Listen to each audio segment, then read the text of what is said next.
जब तक वो मुल्क अपना मुकाम नहीं समझता, जब तक वो मुल्क एक चीज अपने ज़हन में नहीं डालता कि अल्लाह ने हमें पर दिए हैं, अल्लाह ने हमें पर दिए हैं, हम अशरफुल मखलूकात हैं, सबसे अजीम अल्लाह की मखलूक। कोई जरूरत नहीं है कि हम जमीन के ऊपर चूंटियों की तरह रींगे। जो मैं आपको पैगाम देना चाहता हूं वो ये कि हम सब में अल्लाह ने सलाहियत दी है, हम सब में अल्लाह ने वो ताकत दी है कि हम बड़े बड़े काम कर सकते हैं, हम अपने मुल्क को उठा सकते हैं, हम इसको वो मुल्क बना सकते हैं जो इलामा इकबाल की ख्वाब थी, एक मिसाली इस्लामी रियासत जो दुनिया के अंदर मिसाल बने कि असल में इस्लाम क्या है। तो मैं अपनी बहनों आप सबको और अपने नौजवानों को, खास तौर पे आपको, मैं जो आपको पैगाम देना चाहता हूं वो ये कि अल्लाह आपको एक बड़ा इंसान बनाता है। हम अपनी कमजोरियों की वजह से एक छोटा सा इंसान बन जाते हैं। मैं जब क्रिकेट खेलता था, मेरे से बहुत ज्यादा सलाहियत रखने वाले खिलाड़ी थे, मेरे से ज्यादा टैलेंटेड थे, लेकिन उनकी ख्वाब बड़ी नहीं थी, सोचते नहीं थे बड़ा। जब थोड़ा सा कामयाबी होती थी मुतमईन हो जाते थे या पैसे के पीछे लग जाते थे।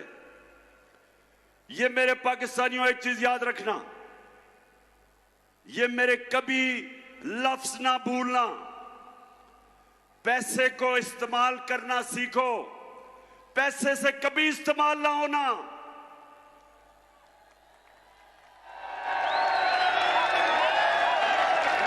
पैसे के बुत की कभी पूजा ना करना।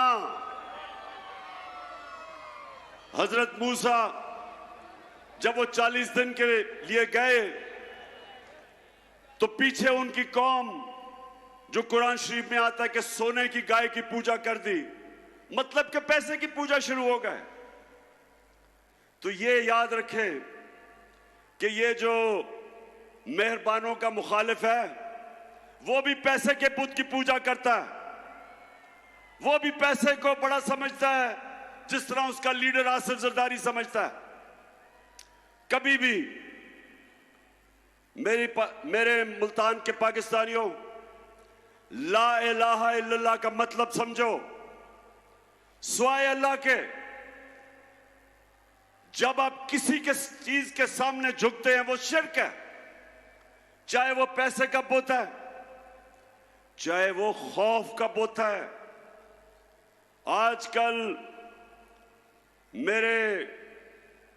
मेरी टीम के लोगों को, मेरे एमपीज को टेलीफोन आते हैं धमकियों के कि ये पार्टी छोड़ो। मीडिया को धमकियां दी जाती हैं, मीडिया हाउसेस को धमकियां दी जाती हैं, एंकर्स को, सहाफियों को डराया जाता है कि इमरान खान के साथ ना चलो नहीं तो हम ये कर देंगे। तो मेरी कौम, ये सबसे खौफनाक बुत पैसे के बुत के अलावा खौफ का बुत है। खौफ भी एक बड़े इंसान को छोटा बना देता है। आज तक कोई बड़ा खिलाड़ी नहीं निकला जिसने अपने खौफ को काबू नहीं पाया। आज तक कोई बड़ा फौजी नहीं निकला जिसको तगमे मिले हो, जिसने अपने खौफ के बुत के ऊपर काबू ना पाया हो। बड़ा बिजनेसमैन नहीं बना जिसको नुकसान से डर, उस डर के ऊपर काबू ना पाया हो। कोई भी इंसान जो अपनी ख्वाब के पीछे जाने से डरता है वो बड़ा इंसान नहीं बनता। और इसलिए मैं जब प्राइम मिनिस्टर था मैंने रहमतुल आलमीन अथॉरिटी बनाई। उसका मकसद क्या था? क्या मकसद था? उसका मकसद यह था कि मेरे बच्चों को, इस मुल्क के नौजवानों को पता चले कि आज से तकरीबन 1500 साल पहले जब मेरे नबी सल्लल्लाहु अलैहि वसल्लम ने दुनिया की तारीख का सबसे बड़ा इनकलाब लेके आए थे, वो कैसे उन लोगों को जिनकी कोई हैसियत नहीं थी, कैसे उन्होंने उनको दुनिया की इमामत करवा दी। ये तारीख का हिस्सा है कि वो अरब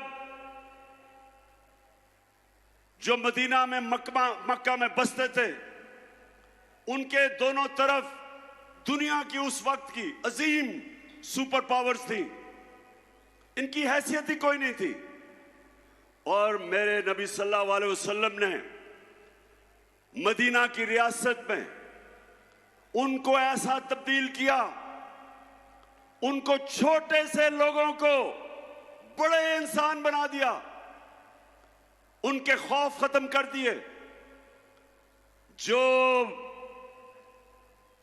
जो अल्लाह के सिवा जिन बुतों की वो पूजा करते थे, बुत खत्म कर दिए। वो लोग परवाज करते करते कई 100 साल तक उन्होंने दुनिया की इमामत की, दुनिया के अजीम तरीन कौम बन गए। इसीलिए अल्लाह हमें हुक्म देता है कि नबी सल्लल्लाहु अलैहि वसल्लम के रास्ते पे चलो। इसलिए नहीं कि आप अल्लाह को फायदा पहुंचाते, इसलिए कि जब आप नबी के रास्ते पे चलते हैं, आप एक छोटा सा आदमी बड़ा इंसान बन जाता है, इंसानों को पर लग जाते हैं। तो मेरी सबसे बड़ी कोशिश है कि मेरी अपनी कौम को किसी तरह अपने नबी की सुन्नत पर चलाऊं, ताकि मेरी कौम भी एक अजीम कौम बने।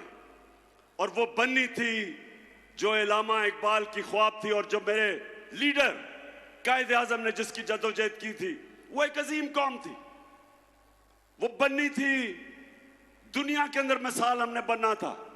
उस रास्ते पे हमें वापस जाना है, और उसके लिए मुल्तान हमें हकीकी आजादी की जदोजहद करनी है। हमने अपने मुल्क को आजाद करना है।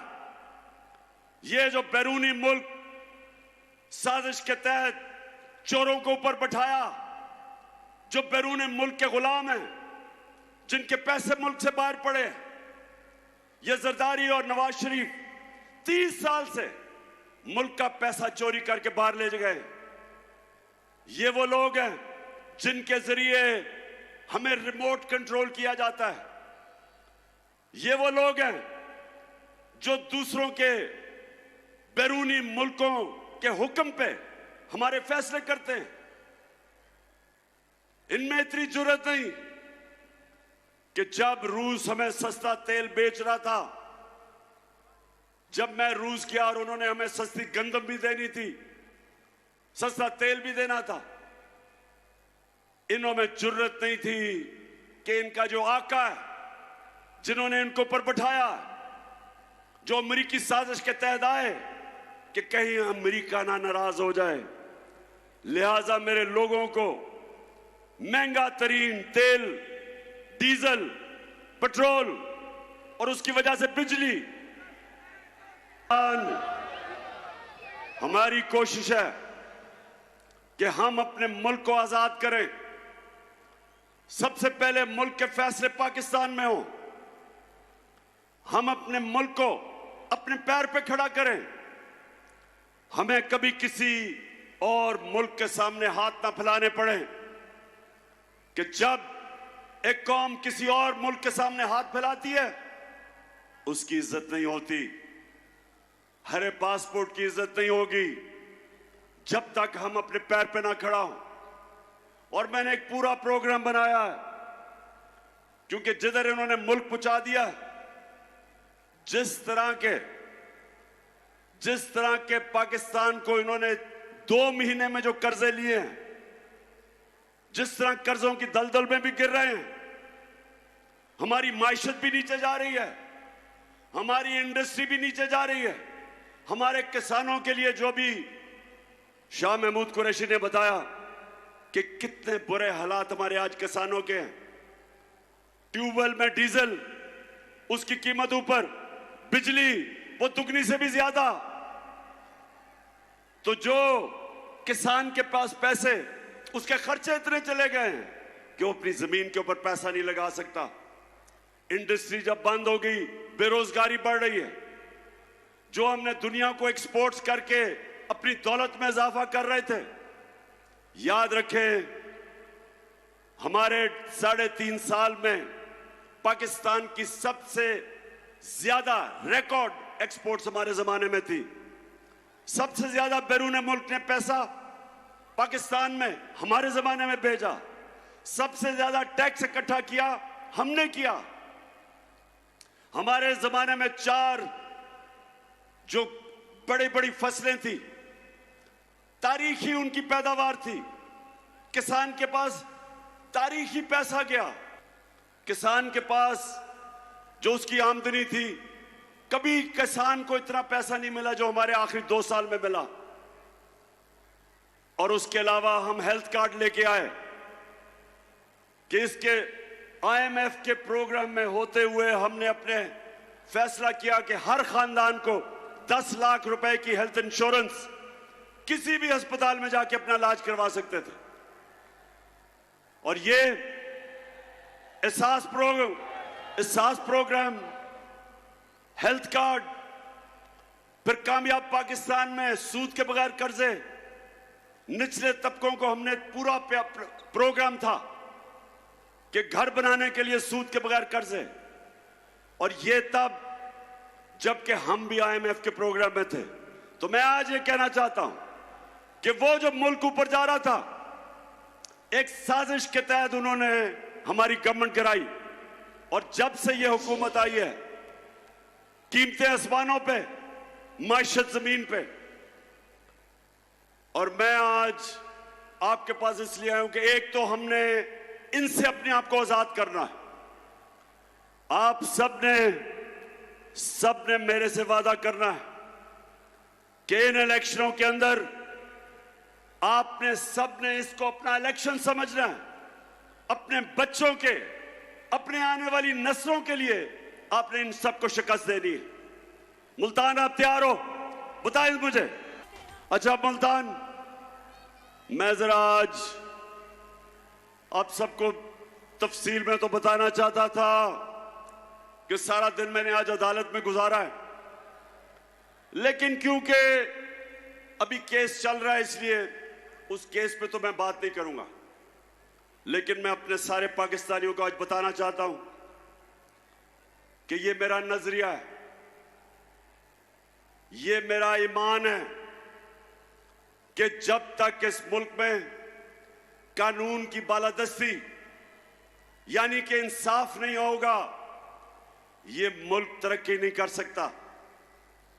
जब तक इस मुल्क में हमारी अदालतें आजाद और मजबूत नहीं होंगी, जब तक वो इंसाफ नहीं देंगी, पाकिस्तान छोड़े कोई मुल्क तरक्की नहीं कर सकता। सारी दुनिया में अपनी उम्र में फिरा हूं, सारी दुनिया तकरीबन देख ली मैंने। एक नतीजे पे मैं आया मुल्तान कि खुशहाल मुल्क और उस मुल्क जिधर गुर्बत होती है, सिर्फ एक फर्क होता है, खुशहाल मुल्कों के अंदर इंसाफ होता है और गरीब मुल्कों के अंदर जुल्म का निजाम होता है, जिसके मुतालिक हजरत अली रजी अल्लाह ताला ने कहा था कि कुफर का निजाम चल जाएगा, जुल्म का निजाम नहीं चल सकता, नाइंसाफी का निजाम नहीं चल सकता। हमारा सबसे बड़ा मसला कि ताकतवर के लिए एक कानून, कमजोर के लिए दूसरा। मैंने 26 साल पहले से अपनी कौम को उनकी तरबियत करने की कोशिश की इंसाफ के अंदर, क्योंकि मैंने बरतानिया में जो निजाम देखा उसकी सबसे बड़ी कामयाबी की वजह यह कि वहां इंसाफ कोई कानून के ऊपर नहीं, ताकतवर के लिए भी वो कानून, कमजोर के लिए भी वो। हमारा मुल्क का अलमिया क्या है?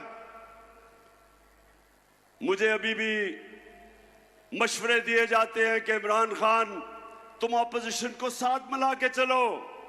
जब मैं हुकूमत में था, अब कहते हैं कि हुकूमत असेंबली में चले जाओ, इनके साथ इकट्ठे बैठ के मामले तय करो। पाकिस्तानियों, मेरी एक बात सुन ले आप। मेरे नबी सल्लल्लाहु अलैहि वसल्लम ने जब फतह मक्का की तो उन्होंने सब काफिरों को माफ कर दिया, सबको माफ कर दिया। लेकिन जब उनके पास एक दरखास्त आई, उन्होंने कहा, उनके पास आई कि जी कुरैश की लड़की ने चोरी की है, कुरैश की लड़की है, उनको सिफारिश आई कि उसको माफ कर दो।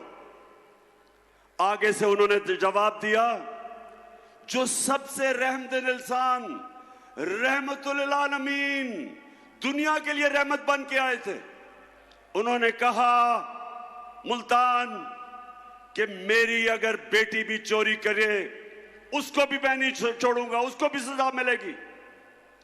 यानी कानून के ऊपर कोई नहीं, मेरी बेटी भी नहीं है। तो यहां जब से मैं 26 साल में पॉलिटिक्स आया हूं, ये दो खानदान जो 30 साल से मुल्क को लूट रहे हैं, 30 साल से बारियां ले रहे हैं, हमेशा मुझे यह कहा जाता है कि इमरान खान आप ये क्या सियासत, क्या इनसे मुफाहमत करें, इनसे बैठ के बात करें। मैं आज अपनी कौम को कहता हूं, मैं हर किसी के साथ बात करने के लिए तैयार हूं, हर किसी के साथ। किसी का नजरिया फर्क है, कोई मेरे खिलाफ नजरियाती तौर पे, हर किसी से मैं बात करने के लिए तैयार हूं, लेकिन चोरों से कभी बात करने के लिए नहीं तैयार। जिस वक्त एक माशरा चोरी को बुरा नहीं समझता, वो कौम अपनी कब्र खोद देती है। जब आप ये कहते हैं कि फलाने ने इतनी करप्शन की, और वो जब जाता है न्याय की अदालत में तो उसके ऊपर फूल फेंकते हो। जब एक माशरा बुराई को बुरा नहीं समझता, अपनी तबाही का दरवाजा खोल देता है। इसलिए अल्लाह ने कुरान में हुक्म दिया, अमर बिल मारूफ, अच्छाई के साथ खड़े हो, बुराई के खिलाफ खड़े हो। हुक्म दिया कौम को हुक्म दिया है कि अगर तुमने अपनी बेहतरी का सोचना है तो बुराई के खिलाफ जहाद करो। कहीं कुरान में नहीं लिखा कि बदी के साथ मुफाहमत करो। और मैं अपनी ख्वातीन को भी ये कहना चाहता हूं कि अपने बच्चों को ये जो हुक्म है अल्लाह का, अमर बिल मारूफ, अच्छाई की तरबियत करें, अच्छाई और बुराई में फर्क बताएं। क्योंकि जो मगरिब में मैंने माशरे देखे हैं, वो वाकई अमर बिल मारूफ पे चलते हैं। वो माशरे जिनको हम काफिर कहते हैं, वो माशरे अमर बिल मारूफ पे चलते हैं। और हम अपने आप को मुसलमान कहते हैं। और हम तमाशा क्या देखते हैं कि छोटे चोर जेलों में और बड़े बड़े डाकू, कोई वजीर आजम बन जाता है, कोई वजीर बन जाता है, कोई असेंबलियों में चला जाता है।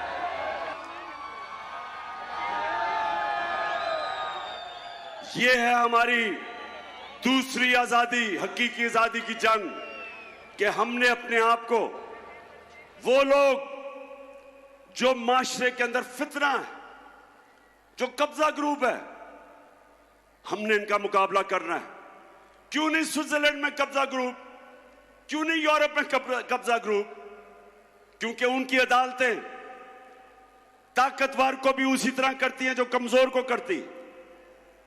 हर दुनिया का माशरा जो कामयाब है वह ताकतवर को कानून के नीचे लेके आते हैं।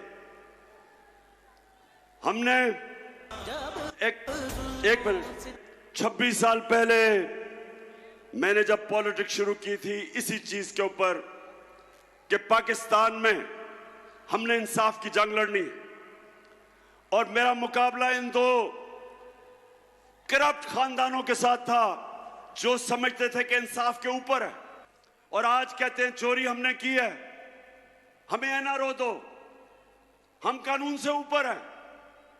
उधर वो नवाज शरीफ बैठा हुआ लंदन में, वो इंतजार कर रहे हैं कि पहले मेरे केसेस खत्म करो फिर मैं दूसरी दफा एनआरओ लेके पाकिस्तान आता हूं। मुझे ये मुल्तान बताओ कि छोटा आदमी तो भैंस चोरी, गाड़ी चोरी, मोटरसाइकिल चोरी, वो तो जेल में। तो जो अरबों रुपए मुल्क के लूट के बाहर जाता है वो कहता है कि मैं कानून के ऊपर हूं। और ये है जंग, इंसाफ की जंग है पाकिस्तान में। हम सब ने मिलके जब तक हम इंसाफ नहीं, ताकतवर को कानून के नीचे नहीं लेके आते, ये कौम आजाद नहीं होगी। थानों में जुल्म होंगे, ताकतवर झूठे केस करवाएगा कमजोर पे, थानों में जुल्म, जमीनों पे कब्जे, हर जगह कमजोर आदमी पिसेगा। आज जो बैरून मुल्क पाकिस्तानी है, मुल्तान ये सुन लो, मेरे पाकिस्तानी भी सुन रहे होंगे, आज ये याद रखें कि जो दलदल में हमें इन्होंने फंसा दिया है 4 महीने में, इससे अब सिर्फ एक तरह हम निकलेंगे। बैरूनी मुल्क जिनसे हम इमदाद मांगते हैं वो अब नहीं देंगे, वो अगर देंगे भी तो वो हमारी आजादी छीनेंगे। इसलिए एक ही तरीका है, 1 करोड़ पाकिस्तानी बाहर बैठा है, ये हमारा सबसे बड़ा असास है। और इसको जिस दिन इनमें से 1 करोड़ में से 5 लाख ने भी पाकिस्तान में सरमायाकारी कर दी, अरबों डॉलर मुल्क में आ जाएगा। ये हैं जो लोग हमें आजाद करेंगे बैरूनी मुल्क के कर्जों से। लेकिन वो कभी नहीं आएंगे, वो कभी पाकिस्तान में सरमायाकारी नहीं करेंगे जब तक हमारा इंसाफ का निजाम ठीक नहीं होता, कॉन्ट्रैक्ट एनफोर्समेंट नहीं होती, जब तक उनको ये एतमाद ना हो कि जब वो सरमायाकारी करेंगे उनसे फ्रॉड नहीं होंगे। वो इसलिए दुबई चले जाते हैं, वो मलेशिया चले जाते हैं, लेकिन पाकिस्तान में सरमायाकारी नहीं करते। तो जो मेरा इंशाअल्लाह अल्लाह ने आगे बारी दी, तो मैं आज सबसे पहले अपने बैरून मुल्क पाकिस्तानियों के लिए आसानी पैदा करूंगा कि पाकिस्तान में सरमायाकारी करें, और उसके लिए अपना इंसाफ का निजाम इसको बेहतर करेंगे। और उसकी वजह से इंशाअल्लाह ये आप देखते रहेंगे कि बजाय किसी के सामने हाथ फैलाए हम पाकिस्तान को उठा देंगे, और इंशाअल्लाह वो मुल्क बनेगा जो इसको बनना चाहिए था 75 साल पहले। आखिर में मुल्तान, मुझे ये बताओ कि ये जो भाग गए हैं मैच खेलने से, ये जो भगौड़े हो गए हैं,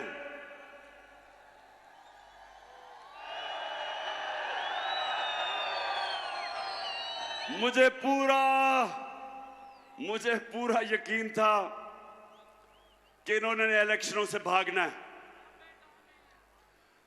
बिल्कुल ठीक कह रहे हैं कि मुझे पता था कि इनकी कांपें टांगनी शुरू हो गई हैं। मुझे अंदाजा हो गया था कि ये जो जलसे देख रहे हैं, ये जो पब्लिक को देख रहे हैं, जिस तादाद में पब्लिक निकल रही है, गर्मी हो बारिश हो, पब्लिक निकल रही है, इनको पता है कि कौम किस तरफ खड़ी हो गई है। जाके डर रहे हैं। जो 17 जुलाई को पंजाब के 20 बाई इलेक्शन हुए, पूरी धांधली के बावजूद, धांधली की, इतना इलेक्शन कमीशन कभी पाकिस्तान में मैंने ऐसा नहीं देखा जो मुकम्मल तौर पे इनके साथ मिलकर धांधली करता है। उसने भी धांधली की, इंतजामिया भी इनके साथ। सबके बावजूद इनका सफाया हो गया।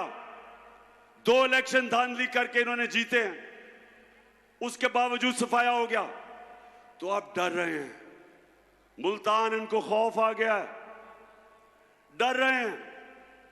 अब इनको ये खौफ है कि ये अगर इलेक्शन हो जाता है इतवार को तो 3 और सीटें गिर जानी थी इनकी, 3 और विकेटें गिर जानी थी।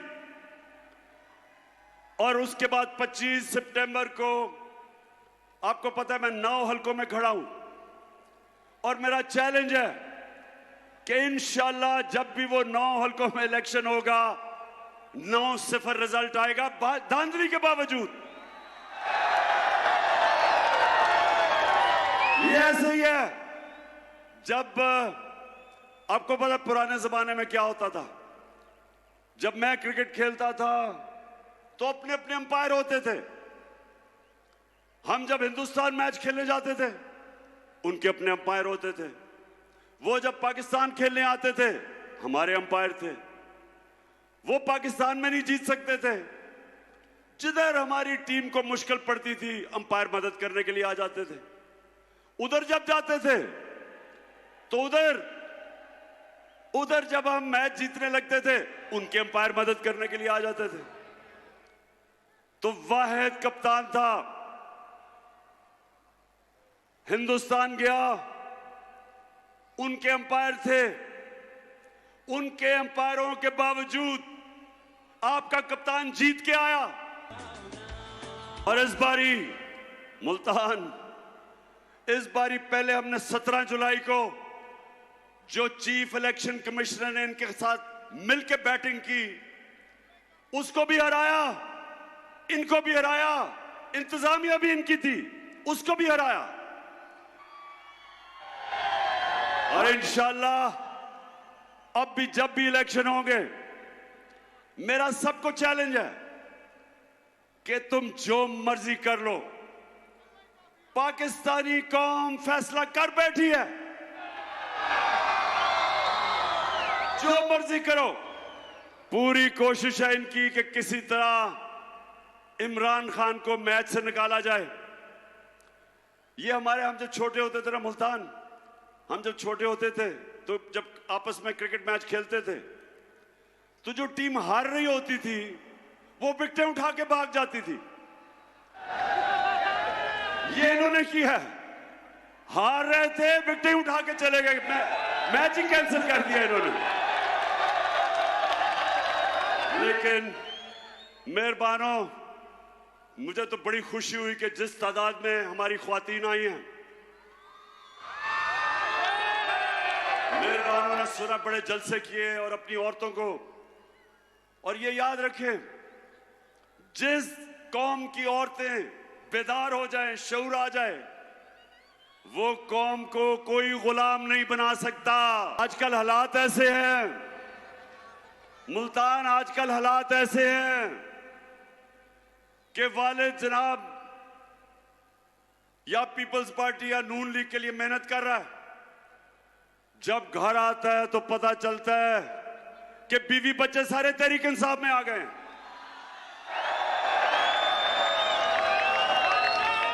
यानी कि ऐसे लग रहा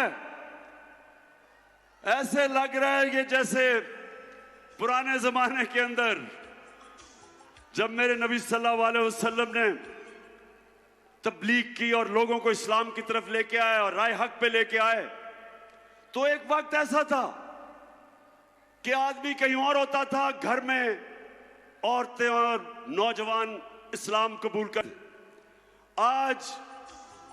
आज माशाअल्लाह कौम ऐसी बेदारी आई है और शऊर आया है कि वो ये 2 जमातों को 30 साल से देख रही थी।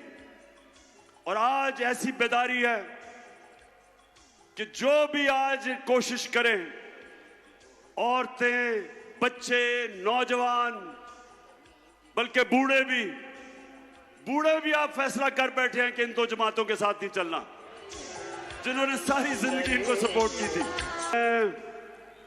आज मुल्तान आपका हैट्रिक के जलसा किया मैंने, 3 जलसे 3 महीने में। मैं आज आपका शुक्रिया अदा करता हूं, जिस गर्मी में और जिस सुकून में और जिस शऊर से आपने मेरी बातचीत सुनी, मैं आपका शुक्रिया भी अदा करता हूं। और जब भी वो मैच खेलने वापस आएंगे, अभी तो भाग गए हैं, जब भी आएंगे मुल्तान, आपने मेरे से वादा करना है कि इनको ऐसा फेंटा लगाना है, ऐसी शिकस्त देनी है, ऐसी शिकस्त देनी है कि अगले इलेक्शन में आपने 2/3 अक्सरियत तहरीक इंसाफ को दिलवानी है, 2/3 अक्सरियत, ताकि हम इस मुल्क में वही हकीकी आजादी का इनकलाब ला सके। पाकिस्तान जिंदाबाद। अगर आपको ये वीडियो पसंद आई है तो लाइक पर क्लिक कीजिए। सबसे ज्यादा व्यूज, सबसे ज्यादा रील्स और सबसे ज्यादा रेटिंग के साथ बोल्ड अब भी नंबर 1 पोजीशन पर बरकरार। सब्सक्राइब करें और बेल दबाएं ताकि कोई खबर रह न जाए। बिस्मिल्लाहिर्रहमानिर्रहीम। इय्याका नअबुदु व इय्याका नस्तईन। मुल्तान, ये मैं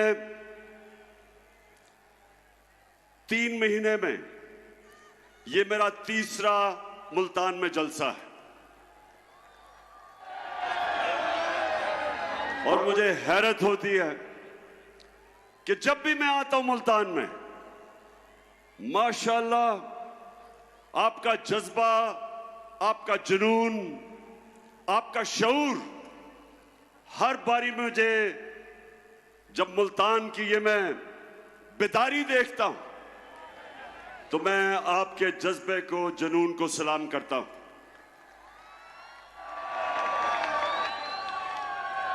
अब मुल्तान, आज मैंने आपसे कई बातें करनी हैं, लेकिन सबसे पहले जो मैं देखता हूं, जिस तादाद में आज मुल्तान में हमारी ख्वातीन आई हुई हैं, मैं खास तौर पे आज आपको सलाम भी करता हूं और आप सबके लिए मैं पैगाम, अपनी ख्वातीन के लिए मैं पैगाम जो देना चाहता हूं वो ये कि देखें, अपने बच्चों को आपने खास तौर पे एक चीज समझानी है। नौजवानों, ये आपके लिए भी है। हमने अपने बच्चों को समझाना है कि कोई मुल्क अजमत पे नहीं जा सकता, तरक्की नहीं कर सकता, उस मुल्क की दुनिया में इज्जत नहीं हो सकती जब तक वो मुल्क अपना मुकाम नहीं समझता, जब तक वो मुल्क एक चीज अपने ज़हन में नहीं डालता कि अल्लाह ने हमें पर दिए हैं, अल्लाह ने हमें पर दिए हैं, हम अशरफुल मखलूकात हैं, सबसे अजीम अल्लाह की मखलूक।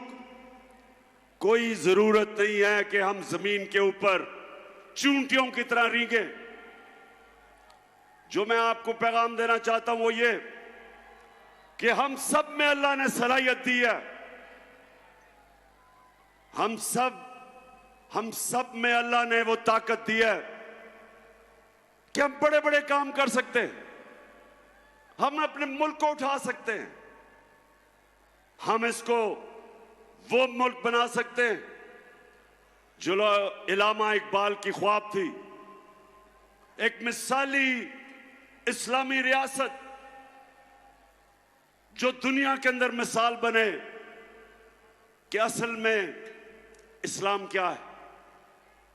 तो मैं अब अपनी बहनों, आप सबको और अपने नौजवानों को, खास तौर पे आपको, मैं जो आपको पैगाम देना चाहता हूं वो ये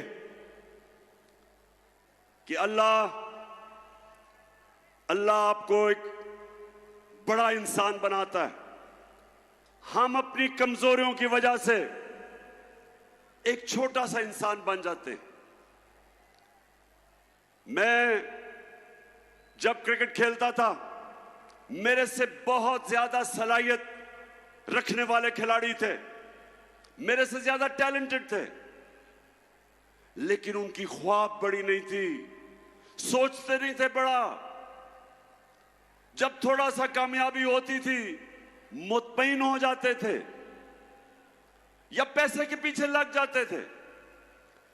ये मेरे पाकिस्तानियों एक चीज याद रखना, ये मेरे कभी लफ्ज ना भूलना, पैसे को इस्तेमाल करना सीखो, पैसे से कभी इस्तेमाल ना होना।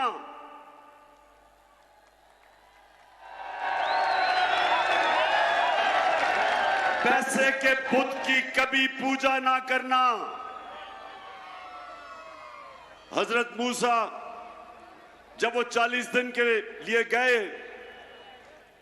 तो पीछे उनकी कौम, जो कुरान शरीफ में आता है कि सोने की गाय की पूजा कर दी, मतलब कि पैसे की पूजा शुरू हो गए। तो ये याद रखें कि ये जो मेहरबानों का मुखालिफ है वो भी पैसे के बुत की पूजा करता है, वो भी पैसे को बड़ा समझता है जिस तरह उसका लीडर आसिफ जरदारी समझता है। कभी भी मेरे मुल्तान के पाकिस्तानियों, ला इलाहा इल्लल्लाह का मतलब समझो, स्वाय अल्लाह के। जब आप किसी के चीज के सामने झुकते हैं वो शिर्क है, चाहे वो पैसे का बुत है, चाहे वो खौफ का बुत है। आजकल मेरी टीम के लोगों को, मेरे एमपीज को टेलीफोन आते हैं धमकियों के कि ये पार्टी छोड़ो। मीडिया को धमकियां दी जाती हैं, मीडिया हाउसेस को धमकियां दी जाती हैं, एंकर्स को, सहाफियों को डराया जाता है कि इमरान खान के साथ ना चलो नहीं तो हम ये कर देंगे। तो मेरी कौम, ये सबसे खौफनाक बुत पैसे के बुत के अलावा खौफ का बुत है। खौफ भी एक बड़े इंसान को छोटा बना देता है। आज तक कोई बड़ा खिलाड़ी नहीं निकला जिसने अपने खौफ को काबू नहीं पाया। आज तक कोई बड़ा फौजी नहीं निकला जिसको तगमे मिले हो, जिसने अपने खौफ के बुत के ऊपर काबू ना पाया हो। बड़ा बिजनेसमैन नहीं बना जिसको नुकसान से डर, उस डर के ऊपर काबू ना पाया हो। कोई भी इंसान जो अपनी ख्वाब के पीछे जाने से डरता है वो बड़ा इंसान नहीं बनता। और इसलिए मैं जब प्राइम मिनिस्टर था मैंने रहमतुल आलमीन अथॉरिटी बनाई। उसका मकसद क्या था? क्या मकसद था? उसका मकसद यह था कि मेरे बच्चों को, इस मुल्क के नौजवानों को पता चले कि आज से तकरीबन 1500 साल पहले जब मेरे नबी सल्लल्लाहु अलैहि वसल्लम ने दुनिया की तारीख का सबसे बड़ा इनकलाब लेके आए थे, वो कैसे उन लोगों को जिनकी कोई हैसियत नहीं थी, कैसे उन्होंने उनको दुनिया की इमामत करवा दी। ये तारीख का हिस्सा है कि वो अरब जो मदीना में मक्का में बसते थे, उनके दोनों तरफ दुनिया की उस वक्त की अजीम सुपर पावर्स थी, इनकी हैसियत ही कोई नहीं थी। और मेरे नबी सल्लल्लाहु अलैहि वसल्लम ने मदीना की रियासत में उनको ऐसा तब्दील किया, उनको छोटे से लोगों को बड़े इंसान बना दिया, उनके खौफ खत्म कर दिए। जो अल्लाह के सिवा जिन बुतों की वो पूजा करते थे, बुत खत्म कर दिए। वो लोग परवाज करते करते कई 100 साल तक उन्होंने दुनिया की इमामत की, दुनिया के अजीम तरीन कौम बन गए। इसलिए अल्लाह हमें हुक्म देता है कि नबी सल्लल्लाहु अलैहि वसल्लम के रास्ते पे चलो। इसलिए नहीं कि आप अल्लाह को फायदा पहुंचाते, इसलिए कि जब आप नबी के रास्ते पे चलते हैं, आप एक छोटा सा आदमी बड़ा इंसान बन जाता है, इंसानों को पर लग जाते हैं। तो मेरी सबसे बड़ी कोशिश है कि मेरी अपनी कौम को किसी तरह अपने नबी की सुन्नत पर चलाऊं, ताकि मेरी कौम भी एक अजीम कौम बने। और वो बननी थी जो इलामा इकबाल की ख्वाब थी, और जो मेरे लीडर कायदे आजम ने जिसकी जदोजहद की थी, वो एक अजीम कौम थी। वो बननी थी, दुनिया के अंदर मिसाल हमने बनना था। उस रास्ते पे हमें वापस जाना है, और उसके लिए मुल्तान हमें हकीकी आजादी की जदोजहद करनी है। हमने अपने मुल्क को आजाद करना है। ये जो बैरूनी मुल्क साजिश के तहत चोरों को ऊपर बैठाया, जो बैरूनी मुल्क के गुलाम हैं, जिनके पैसे मुल्क से बाहर पड़े, ये जरदारी और नवाज शरीफ 30 साल से मुल्क का पैसा चोरी करके बाहर ले गए। ये वो लोग हैं जिनके जरिए हमें रिमोट कंट्रोल किया जाता है। ये वो लोग हैं जो दूसरों के बैरूनी मुल्कों के हुक्म पे हमारे फैसले करते हैं।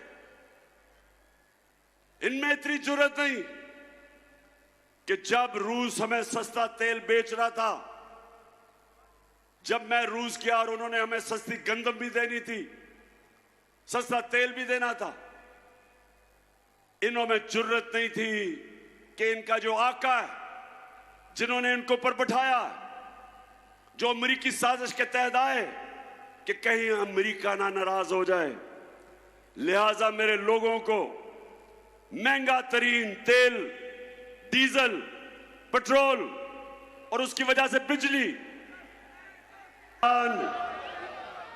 हमारी कोशिश है कि हम अपने मुल्क को आजाद करें। सबसे पहले मुल्क के फैसले पाकिस्तान में हो। हम अपने मुल्क को अपने पैर पे खड़ा करें। हमें कभी किसी और मुल्क के सामने हाथ ना फैलाने पड़े कि जब एक कौम किसी और मुल्क के सामने हाथ फैलाती है, उसकी इज्जत नहीं होती।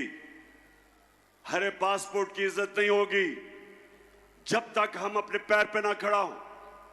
और मैंने एक पूरा प्रोग्राम बनाया है, क्योंकि जिधर इन्होंने मुल्क पहुंचा दिया, जिस तरह के पाकिस्तान को इन्होंने 2 महीने में जो कर्जे लिए हैं, जिस तरह कर्जों की दलदल में भी गिर रहे हैं, हमारी माइशत भी नीचे जा रही है, हमारी इंडस्ट्री भी नीचे जा रही है। हमारे किसानों के लिए जो भी शाह महमूद कुरैशी ने बताया कि कितने बुरे हालात हमारे आज किसानों के हैं। ट्यूबवेल में डीजल, उसकी कीमत ऊपर, बिजली वो दुगनी से भी ज्यादा। तो जो किसान के पास पैसे, उसके खर्चे इतने चले गए हैं कि वो अपनी जमीन के ऊपर पैसा नहीं लगा सकता। इंडस्ट्री जब बंद हो गई, बेरोजगारी बढ़ रही है। जो हमने दुनिया को एक्सपोर्ट्स करके अपनी दौलत में इजाफा कर रहे थे, याद रखें हमारे 3.5 साल में पाकिस्तान की सबसे ज्यादा रिकॉर्ड एक्सपोर्ट्स हमारे जमाने में थी। सबसे ज्यादा बैरून मुल्क ने पैसा पाकिस्तान में हमारे जमाने में भेजा। सबसे ज्यादा टैक्स इकट्ठा किया हमने किया। हमारे जमाने में 4 जो बड़ी बड़ी फसलें थी, तारीखी उनकी पैदावार थी। किसान के पास तारीखी पैसा गया। किसान के पास जो उसकी आमदनी थी, कभी किसान को इतना पैसा नहीं मिला जो हमारे आखिरी 2 साल में मिला। और उसके अलावा हम हेल्थ कार्ड लेके आए कि इसके IMF के प्रोग्राम में होते हुए हमने अपने फैसला किया कि हर खानदान को 10 लाख रुपए की हेल्थ इंश्योरेंस किसी भी अस्पताल में जाके अपना इलाज करवा सकते थे। और ये एहसास प्रोग्राम एहसास प्रोग्राम, हेल्थ कार्ड, फिर कामयाब पाकिस्तान में सूद के बगैर कर्जे, निचले तबकों को हमने पूरा प्रोग्राम था कि घर बनाने के लिए सूद के बगैर कर्जे। और ये तब जबकि हम भी IMF के प्रोग्राम में थे। तो मैं आज ये कहना चाहता हूं कि वो जो मुल्क ऊपर जा रहा था, एक साजिश के तहत उन्होंने हमारी गवर्नमेंट गिराई। और जब से ये हुकूमत आई है, कीमतें आसमानों पे, माइशत जमीन पे। और मैं आज आपके पास इसलिए आया हूं कि एक तो हमने इनसे अपने आप को आजाद करना है। आप सबने मेरे से वादा करना है कि इन इलेक्शनों के अंदर आपने सबने इसको अपना इलेक्शन समझना है। अपने बच्चों के, अपने आने वाली नस्लों के लिए आपने इन सबको शिकस्त देनी है। मुल्तान, आप तैयार हो? बताएं मुझे। अच्छा मुल्तान, मैं जरा आज आप सबको तफसील में तो बताना चाहता था कि सारा दिन मैंने आज अदालत में गुजारा है, लेकिन क्योंकि अभी केस चल रहा है इसलिए उस केस पे तो मैं बात नहीं करूंगा। लेकिन मैं अपने सारे पाकिस्तानियों को आज बताना चाहता हूं कि ये मेरा नजरिया है, ये मेरा ईमान है कि जब तक इस मुल्क में कानून की बालादस्ती यानी कि इंसाफ नहीं होगा, ये मुल्क तरक्की नहीं कर सकता। जब तक इस मुल्क में हमारी अदालतें आजाद और मजबूत नहीं होंगी, जब तक वो इंसाफ नहीं देंगी, पाकिस्तान छोड़े कोई मुल्क तरक्की नहीं कर सकता। सारी दुनिया में अपनी उम्र में फिरा हूं, सारी दुनिया तकरीबन देख ली मैंने। एक नतीजे पे मैं आया मुल्तान कि खुशहाल मुल्क और उस मुल्क जिधर गुर्बत होती है, सिर्फ एक फर्क होता है, खुशहाल मुल्कों के अंदर इंसाफ होता है और गरीब मुल्कों के अंदर जुल्म का निजाम होता है, जिसके मुतालिक हजरत अली रजी अल्लाह ताला ने कहा था कि कुफर का निजाम चल जाएगा, जुल्म का निजाम नहीं चल सकता, नाइंसाफी का निजाम नहीं चल सकता। हमारा सबसे बड़ा मसला कि ताकतवर के लिए एक कानून, कमजोर के लिए दूसरा। मैंने 26 साल पहले से अपनी कौम को उनकी तरबियत करने की कोशिश की इंसाफ के अंदर, क्योंकि मैंने बरतानिया में जो निजाम देखा, उसकी सबसे बड़ी कामयाबी की वजह यह कि वहां इंसाफ कोई कानून के ऊपर नहीं, ताकतवर के लिए भी वो कानून, कमजोर के लिए भी वो। हमारा मुल्क का अलमिया क्या है? मुझे अभी भी मशवरे दिए जाते हैं कि इमरान खान तुम ऑपोजिशन को साथ मिला के चलो। जब मैं हुकूमत में था, अब कहते हैं कि हुकूमत असेंबली में चले जाओ, इनके साथ इकट्ठे बैठ के मामले तय करो। पाकिस्तानियों, मेरी एक बात सुन ले आप। मेरे नबी सल्लल्लाहु अलैहि वसल्लम ने जब फतह मक्का की तो उन्होंने सब काफिरों को माफ कर दिया, सबको माफ कर दिया। लेकिन जब उनके पास एक दरखास्त आई, उन्होंने कहा, उनके पास आई कि जी कुरैश की लड़की ने चोरी की है, कुरैश की लड़की है, उनको सिफारिश आई कि उसको माफ कर दो। आगे से उन्होंने जवाब दिया, जो सबसे रहमत इंसान, रहमतुल आलमीन, दुनिया के लिए रहमत बन के आए थे, उन्होंने कहा मुल्तान कि मेरी अगर बेटी भी चोरी करे उसको भी मैं नहीं छोड़ूंगा, उसको भी सजा मिलेगी। यानी कानून के ऊपर कोई नहीं, मेरी बेटी भी नहीं है। तो यहां जब से मैं 26 साल में पॉलिटिक्स आया हूं, ये दो खानदान जो 30 साल से मुल्क को लूट रहे हैं, 30 साल से बारियां ले रहे हैं। हमेशा मुझे यह कहा जाता है कि इमरान खान आप ये क्या सियासत, क्या इनसे मुफाहमत करें, इनसे बैठ के बात करें। मैं आज अपनी कौम को कहता हूं, मैं हर किसी के साथ बात करने के लिए तैयार हूं, हर किसी के साथ। किसी का नजरिया फर्क है, कोई मेरे खिलाफ नजरियाती तौर पे है, हर किसी से मैं बात करने के लिए तैयार हूं, लेकिन चोरों से कभी बात करने के लिए नहीं तैयार। जिस वक्त एक माशरा चोरी को बुरा नहीं समझता, वो कौम अपनी कब्र खोद देती है।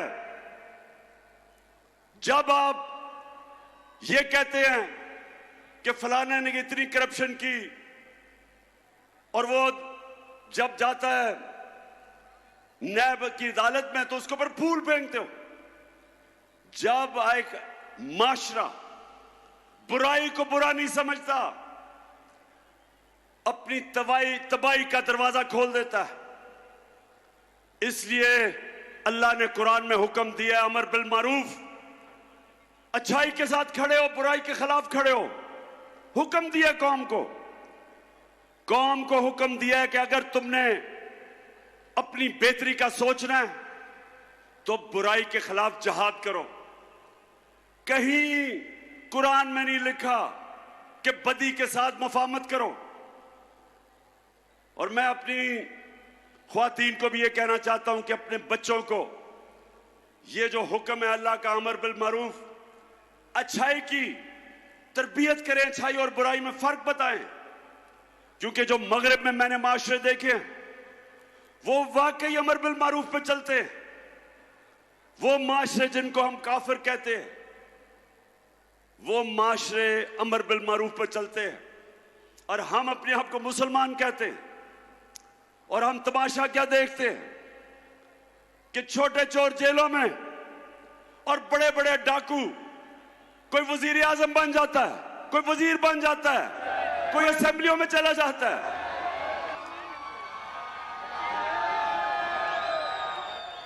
ये है हमारी दूसरी आजादी, हकीकी आजादी की जंग, कि हमने अपने आप को, वो लोग जो माशरे के अंदर फितना है, जो कब्जा ग्रुप है, हमने इनका मुकाबला करना है।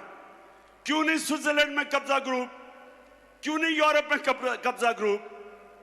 क्योंकि उनकी अदालतें ताकतवर को भी उसी तरह करती हैं जो कमजोर को करती।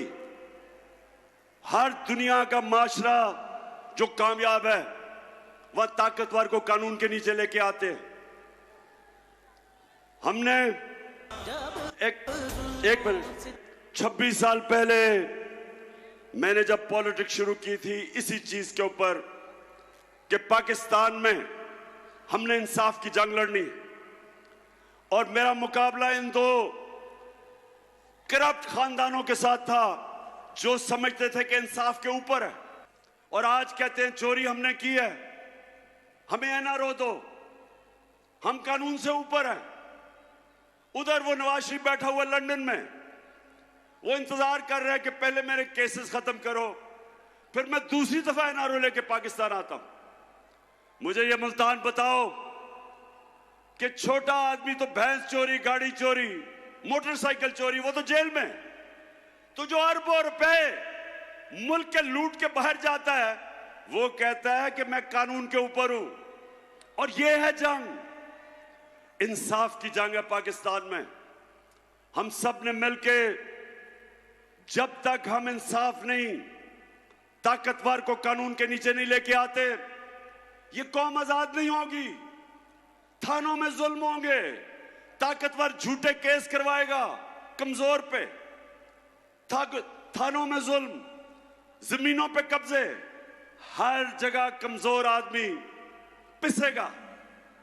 आज जो बैरून मुल्क पाकिस्तानी है, मुल्तान ये सुन लो, मेरे पाकिस्तानी भी सुन रहे होंगे, आज ये याद रखें कि जो दल दल में हमें इन्होंने फंसा दिया है 4 महीने में, इससे अब सिर्फ एक तरह हम निकलेंगे। बैरूनी मुल्क जिनसे हम इमदाद मांगते हैं वो अब नहीं देंगे। वो अगर देंगे भी तो वो हमारी आजादी छीनेंगे। इसलिए एक ही तरीका है, 1 करोड़ पाकिस्तानी बाहर बैठा है, ये हमारा सबसे बड़ा असासा है। और इसको जिस दिन इनमें से 1 करोड़ में से 5 लाख ने भी पाकिस्तान में सरमायाकारी कर दी, अरबों डॉलर मुल्क में आ जाएगा। ये हैं जो लोग हमें आजाद करेंगे बैरूनी मुल्क के कर्जों से। लेकिन वो कभी नहीं आएंगे, वो कभी पाकिस्तान में सरमायाकारी नहीं करेंगे जब तक हमारा इंसाफ का निजाम ठीक नहीं होता, कॉन्ट्रैक्ट एनफोर्समेंट नहीं होती, जब तक उनको ये एतमाद ना हो कि जब वो सरमायाकारी करेंगे उनसे फ्रॉड नहीं होंगे। वो इसलिए दुबई चले जाते हैं, वो मलेशिया चले जाते हैं, लेकिन पाकिस्तान में सरमायाकारी नहीं करते। तो जो मेरा इंशाअल्लाह अल्लाह ने आगे बारी दी, तो मैं आज सबसे पहले अपने बैरून मुल्क पाकिस्तानियों के लिए आसानी पैदा करूंगा कि पाकिस्तान में सरमायाकारी करें, और उसके लिए अपना इंसाफ का निजाम इसको बेहतर करेंगे। और उसकी वजह से इंशाअल्लाह ये आप देखते रहेंगे कि बजाय किसी के सामने हाथ फैलाए हम पाकिस्तान को उठा देंगे, और इंशाअल्लाह वो मुल्क बनेगा जो इसको बनना चाहिए था 75 साल पहले। आखिर में मुल्तान, मुझे ये बताओ कि ये जो भाग गए हैं मैच खेलने से, ये जो भगौड़े हो गए हैं,